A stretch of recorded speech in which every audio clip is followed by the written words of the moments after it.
পাচনতন্ত্র আমাদের শরীরের এমন একটা পার্ট যেটা আমাদের পুরো শরীরকে কন্ট্রোল করে থাকে। আর এই কারণেই পাচনতন্ত্রে যে কোনো রকমের সমস্যা হলে তার এফেক্ট আমাদের আই, বোন, স্কিন, হেয়ার, ব্রেন আর অল বডি পার্টসের উপর এসে পড়ে।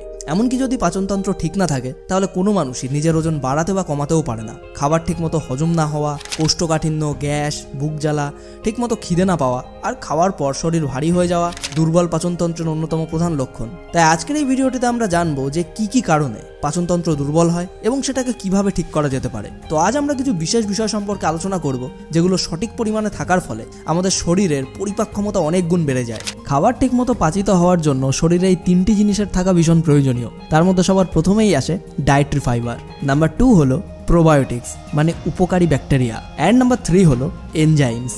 আমাদের পেটে এই তিনটি জিনিসের মধ্যে কোনো একটা যদি কম থাকে তাহলে পাচনতন্ত্র নিজে থেকেই দুর্বল এবং ভারসাম্যহীন হয়ে পড়ে। তাই ভিডিওটা শেষ পর্যন্ত খুব মনোযোগ সহকারে দেখুন এবং বোঝার চেষ্টা করুন। যদি আপনি এই তিনটি বিষয়কে খুব ভালোভাবে বুঝতে পারেন তাহলে আপনার পাচনতন্ত্রজনিত কোনো রকম সমস্যা আর কখনোই হবে না। আর যদি কখনো হয়েও থাকে তাহলে আপনি অবশ্যই জানবেন যে সেটা কিভাবে হতে পারে। তো চলুন ভিডিওটা শুরু করা যাক।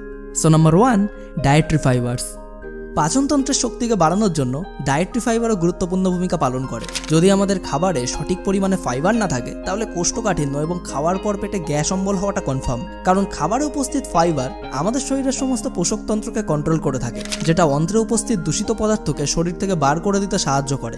এই কারণে প্রত্যেকের জন্য এটা জানাটা ভীষণ প্রয়োজনীয় যে কোন খাবারে ফাইবার থাকে আর কোন খাবারে থাকে না। যে কোনো খাবারের ভেতর যে তন্তু জাতীয় পদার্থ থাকে সেটাকেই ফাইবার বলে, যেটা খাবারকে পচাতে এবং শরীরের ভেতর জমে থাকা দূষিত পদার্থকে নিজের দিকে ঠেলে বের করে দিতে সাহায্য করে, যার ফলে কোষ্ঠকাঠিন্যের সমস্যা চিরতরে দূর হয়ে যায়। যে সমস্ত খাবার বাইরে কিনতে পাওয়া যায় তার মধ্যে তন্তুজ ফাইবার একদমই থাকে না, কিন্তু যে সমস্ত খাবার বাড়িতে রান্না করা হয় তার ভেতরেও কিছু কিছু খাবার আছে যার মধ্যে ফাইবার পাওয়া যায় না। যেমন ধরুন ভাত, ময়দা, পাউরুটি, মাছ, মাংস, ডিম আর সমস্ত ধরনের ননভেজ জাতীয় খাবারে ফাইবার একদমই পাওয়া যায় না। এই কারণেই যেদিন আপনি রুটি বা ভাতের সাথে কোনো রকম ননভেজ জাতীয় খাবার গ্রহণ করেন ঠিক তার পরের দিন সকালে আপনাকে পেটের সমস্যার সম্মুখীন হতে হয়, কারণ যে খাবার আপনি খেয়েছিলেন তার ভেতর ফাইবার একদমই ছিল না। কিন্তু এর মানে এটা একদমই নয় যে আপনি ভাত, রুটি, মাছ, মাংস খেতেই পারবেন না। বরং যখনই আপনি এই সমস্ত খাবারগুলি খাবেন তখন এর সাথে একটা বা দুটো এমন জিনিসও খাবেন যেগুলোর ভেতর ফাইবার প্রচুর পরিমাণে বিদ্যমান, যাতে আপনার শরীরে ফাইবারের ঘাটতিও পূরণ হয় এবং আপনি কোষ্ঠকাঠিন্য আর গ্যাসের সমস্যার হাত থেকে মুক্তি পেতে পারেন। এখন আমাদের আসল জানার বিষয়বস্তু হলো যে আমাদের শরীরে এই ফাইবারের ঘাটতিকে কিভাবে পূরণ করা যেতে পারে। সাধারণত দুটো উপায়ে আমাদের শরীরে ফাইবারের ঘাটতিকে পূরণ করা যেতে পারে। প্রথমটা হলো খাবারের মাধ্যমে আর দ্বিতীয়টা হলো ফাইবার সাপ্লিমেন্টের সাহায্যে। খাবারের ভেতর ফল, সব ধরনের শাকসবজি, গ্রিন ফুড জাতীয় খাবারে ফাইবার উপস্থিত থাকে। বিশেষ করে আপেল, আমলকি, ভেন্ডি, গাজর, ব্রকলি, বাঁধাকপি, টমেটো, খোসাযুক্ত ডাল, ব্রাউন রাইস, মটর এবং পালং শাকের মতো শাকসবজিতে ফাইবার প্রচুর পরিমাণে উপস্থিত থাকে। এই কারণে সবথেকে ভালো পদ্ধতি হলো আপনি প্রত্যেক দিন সকালের শুরুটা কোনো একটা ফল খাওয়ার মাধ্যমে করুন। আর যখনই আপনি খাবার খাবেন তখন আপনার খাবারের পাতে রুটি এবং ভাতের পরিমাণ কম এবং সবজির পরিমাণ বেশি রাখুন। এই সবজির ভেতর আপনি রান্না করা সবজি এবং এর সাথে শসা, গাজর এবং পেঁয়াজের মতো সবজিকে স্যালাড হিসাবে খাদ্য তালিকায় অ্যাড করতে পারেন। আর যদি আপনি নন ভেজের সাথে রুটি বা ভাতকে গ্রহণ করে থাকেন তাহলে আপনাকে আজ থেকেই এই অভ্যাসটা পাল্টাতে হবে এবং এর পাশাপাশি যে কোনো একটা সবজি বা স্যালাডকে আপনার রেগুলার ডায়েট চার্টে অ্যাড করতে হবে।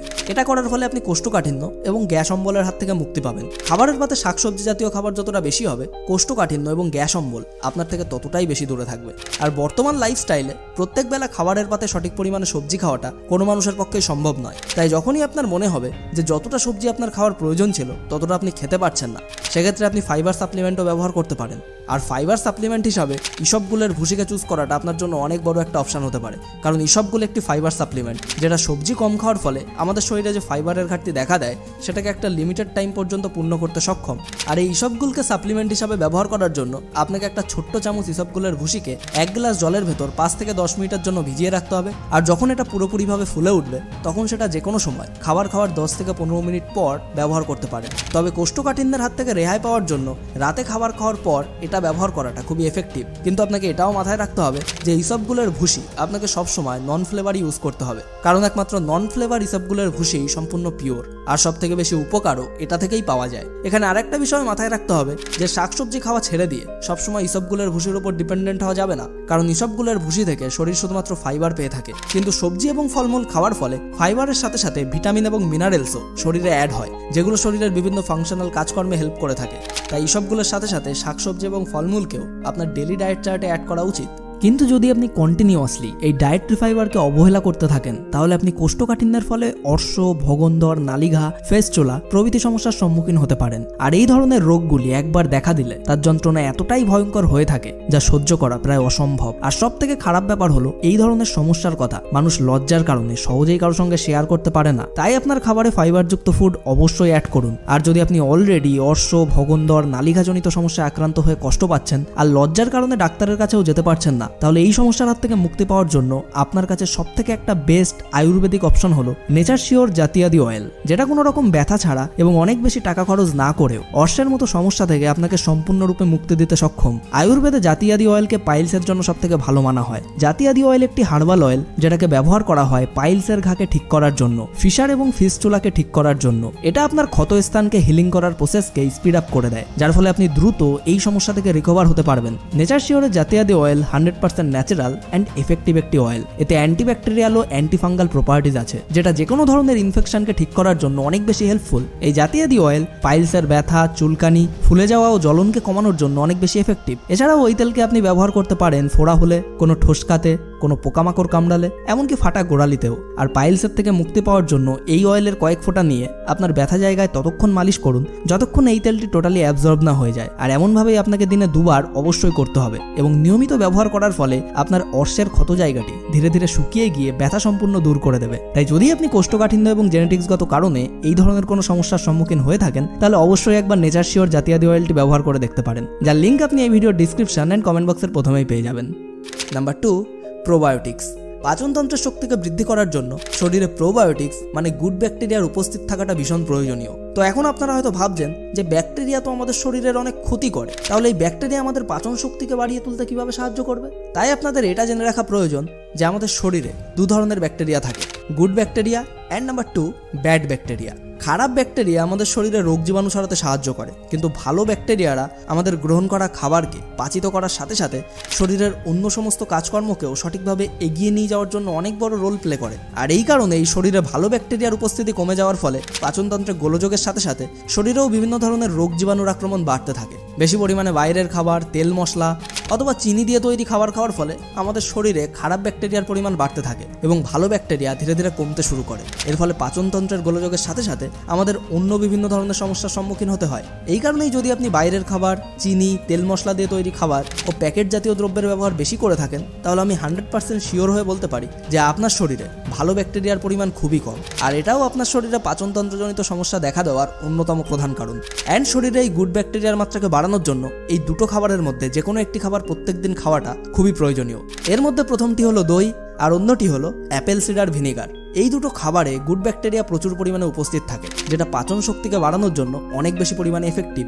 যদি আপনি দই ব্যবহার করতে চান তাহলে দইয়ের মধ্যে 1 চিমটি জিরা পাউডার মিশিয়ে সকালবেলা ব্রেকফাস্টে অথবা দুপুরের খাবারের পাতে ব্যবহার করতে পারেন। আর যদি আপনি অ্যাপেল সিডার ভিনিগার ব্যবহার করতে চান তাহলে একটা ছোট্ট চামচে 1 চামচ অ্যাপেল সিডার ভিনিগারকে 1 গ্লাস উষ্ণ গরম জলের সাথে মিশিয়ে প্রত্যেকদিন সকালে খালি পেটে ব্যবহার করতে পারেন। এছাড়াও এটা আপনারা স্যালাডের সঙ্গে মিশিয়ে গ্রহণ করতে পারেন, কিন্তু অবশ্যই মাথায় রাখতে হবে যে একদিনে 2টো ছোট চামচ অ্যাপেল সিডার ভিনিগারের থেকে বেশি কিন্তু ভিনিগার ব্যবহার করা যাবে না। এছাড়াও অ্যাপেল সিডার ভিনিগার কেনার সময় আপনাকে এটাও খেয়াল রাখতে হবে যে আপনি যে কোম্পানির অ্যাপেল সিডার ভিনিগারই কিনুন না কেন সেটা যেন আনফিল্টার্ড হয়। আনফিল্টার্ড অ্যাপেল সিডার ভিনিগারের ভেতর কিছু দানা দানা মতন পদার্থ ভাসতে দেখা যায়, যেটা দেখে আপনারা কনফার্ম হতে পারবেন যে সেটা আনফিল্টার্ড। Number 3, enzymes. সবার প্রথমে আমরা জেনে নেব যে এই এনজাইম বা পাচক রস আসলে কি এবং কোন কোন খাবার খাওয়ার ফলে আমাদের শরীরে এই এনজাইমের পরিমাণ বৃদ্ধি পায়। আসলে এনজাইম বা পাচক রস আমাদের শরীরে উপস্থিত খাবারকে ভাঙতে সাহায্য করে, তাই খাবারকে ভেঙে খুব তাড়াতাড়ি পচিয়ে ফেলার জন্য শরীরে সঠিক মাত্রায় এনজাইমের উপস্থিত থাকাটা ভীষণ প্রয়োজনীয়। আপনি হয়তো সেভাবে কখনো লক্ষ্য করেননি, কিন্তু যখনই আপনি পাচনতন্ত্রের সঙ্গে সম্বন্ধিত কোনো সমস্যা নিয়ে ডাক্তারের কাছে যান তখন সেই ডাক্তারবাবু আপনাকে জাইম ডাইজেস্ট নামের একটি ওষুধ প্রেসক্রাইব করে থাকেন। আসলে এই ওষুধের ভেতর এনজাইম বা পাচক রসই উপস্থিত থাকে, কিন্তু আমাদের শরীরে কোনো ওষুধ ছাড়াই প্রাকৃতিকভাবে এই পাচক রস 3টি পদ্ধতির মাধ্যমে পরিপূর্ণ হয়ে যায়, যেগুলো আমাদের খুব মনোযোগ সহকারে জেনে রাখা উচিত। প্রথমত, আমাদের মুখের ভেতর যে লালারস থাকে তার ভেতরেই পাচক রস উপস্থিত থাকে।